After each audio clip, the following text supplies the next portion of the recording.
هناكله ايه؟ وكان الجو شتاء وسقعة، وحقيقي بجد محدش يقدر ينزل من البيت، وهتبقى طبعا يعني الدنيا زعوطة. طب اعمل ايه؟ بسرعة كده فتحت دولاب المطبخ عندي، طلعت حبة العدس وحطيت عليهم بصلاية وبطاطساية وجزراية وطماطماية، وسبتهم يتسلقوا على النار، وفصين توم، ده اهم حاجة برضه. وبعد كده ضربتهم في الخلاط.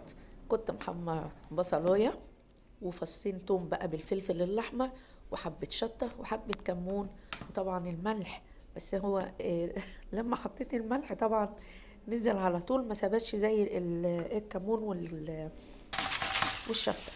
وبسرعة بقى علشان مش هننزل في الشتاء ده نجيب عيش ناشف، حطيت كام رغيف في الفرن، حمصتهم وطلعتهم كسرتهم وحطيت عليهم معلقة سمنة، وحطيتهم تاني تحت الشواية.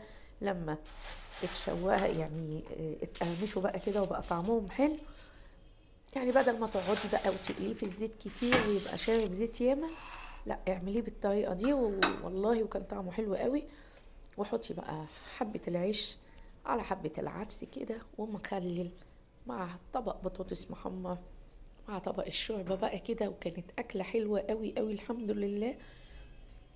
ودفتنا في السقعة التلج دي، حقيقي بجد منقذ في السقعة.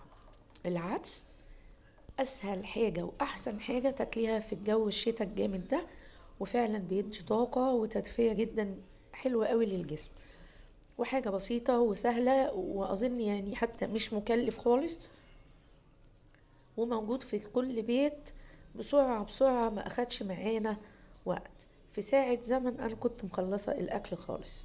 أتمنى طبعا إن الوصفة تعجبكم وتنال رضاكم، وما تنسوناش في اللايك والشير، وأشوفكم على خير، وسلام عليكم.